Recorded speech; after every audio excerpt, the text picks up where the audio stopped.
I recognize the chairman of the Energy Subcommittee, Mr. Duncan of South Carolina, for his 5 minutes.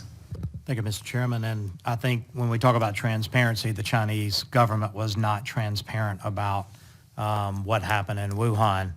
And I was amazed to hear Mr. Tonko talk about conspiracy theories. During the pandemic, things that were dubbed as conspiracy theories by the left were actually proven to be correct in the long run. The Wuhan virus was originated in Wuhan, China. Whether it was natural or man-made doesn't matter. U.S. tax dollars did go to fund grants at the Wuhan lab for gain-of-function research. And that was a conspiracy theory before, and now it's been proven. So over and over and over, and I just want to push back on that. Dr. Koblenz, a year ago today, you presented at a meeting held at NIH about oversight of research with potential pandemic pathogens. A section of your written statement dealt with the mishandling of the EcoHealth Alliance proposal and grant. You noted EcoHealth's research project included in vivo experiments at the Wuhan Institute of Virology to determine the risk of wild bat-related coronaviruses spilling over into human populations. Hey, we saw that. This proposal was flagged by the NIH program officers potentially involving research covered by the 2014 grant of gain-of-function funding pause.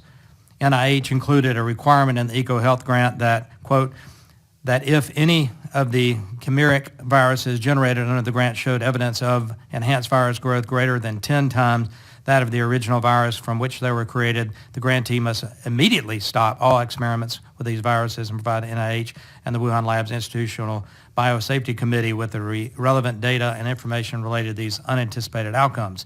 So wasn't the inclusion of the excessive virus growth policy a tacit admission that by the NIH that such research could be reasonably be anticipated to produce a virus with enhanced virulence or transmissibility, even if it was unexpected or unintended?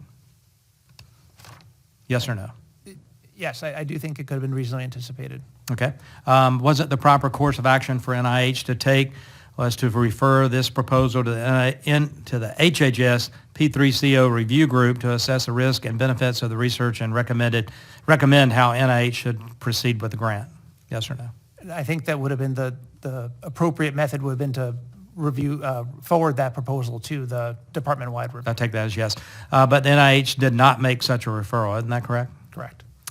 Would you agree that NIH failed to properly monitor the conduct and outcomes of this research? Yes. In year 4 of the EcoHealth grant, the Wuhan lab conducted this experiment with humanized mice infected with chimeric coronaviruses, and there was excessive virus growth. EcoHealth did not stop the experiment and did not immediately notify the NIH as required under the grant terms.